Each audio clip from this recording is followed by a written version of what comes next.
द्वितीय विलास कियो श्यामायु खेल समाश्या की। जय गुरुदेव।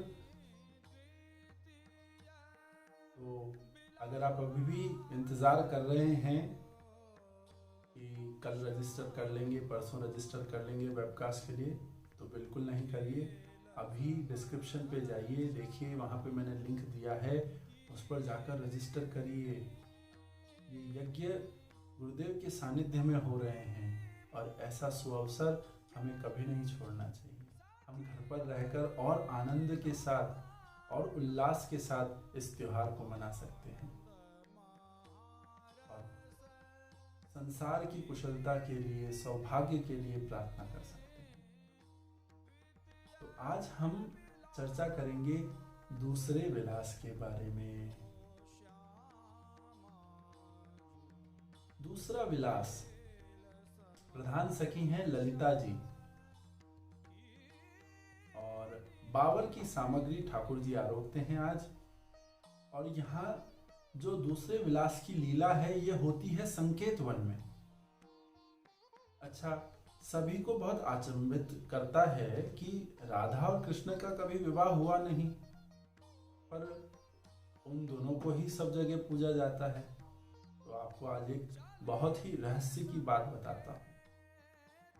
ये कथा, ये वर्णन जो है ये किस पुराण में आता है, ये आप मुझे कमेंट में लिख के बताइएगा।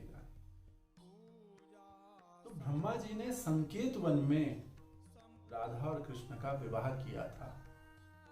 कब? कार्तिक शुक्ल पक्ष एकादशी को। और ये लीला बहुत ही गुप्त है।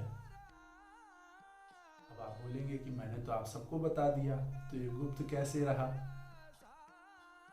ये लीला गुप्त ऐसे है कि उस समय वहां पे और कोई अधिकारी ही नहीं था जिसने इस विवाह को होते हुए देखा। सिर्फ और सिर्फ ललिता जी थे। इसीलिए ये जो विलास है संकेत वन का, इसकी प्रधान सखी ही ललिता जी हैं। ललिता जी को पीला रंग बहुत आनंद करता है। आज ठाकुर जी के श्रृंगार भी पीले रंग के वस्त्रों से किए जाते हैं। और बावर जो है, आप सभी ने घेवर तो देखा ही होगा, है ना? तो घेवर पे जब चाशनी ना लगा के उसके ऊपर सिर्फ बोरा ऐसे बुरका जाए तो उसे बावर कहते हैं। इसकी सामग्री ठाकुर जी आरोपते हैं आज। और जो ललिता जी हैं, कीर्तन के द्वारा ही प्रभु को रिझाने में उनको आनंद आता है। तो इसलिए जो दूसरी भक्ति है वह है कीर्तन की। कीर्तन का अर्थ क्या हुआ? कि निरंतर अर्तन करना, हर समय अर्तन करना। अर्तन माने याद करते रहना, प्रभु को याद करते रहना निरंतर। भजन होता है जब हम उस नाम को बार बार, उसी नाम को बार बार हम जप रहे हैं, राम राम राम राम राम, ये भजन है। कीर्तन क्या हुआ? उन लीलाओं का स्मरण, उन लीलाओं को बार बार याद करना। जो भगवान की लीला है, प्रभु की लीला है, कृष्ण की लीला है, उनको बार बार याद करना, यह कीर्तन है। प्रभु छोटे होंगे तो उन्होंने कैसे किया होगा, कैसे चलते होंगे, कैसे खाते होंगे, रास के समय में प्रभु ने कैसे लीला करी, बार बार उसके बारे में सोचना और उनका गुणगान करते रहना, यह कीर्तन है।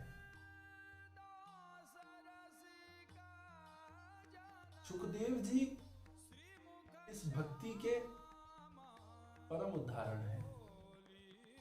उनके जैसा कीर्तन किसी ने किया ही नहीं। जो व्यास जी की परंपरा है भागवत की, सुखदेव जी के कारण ही हम तक पहुंची है।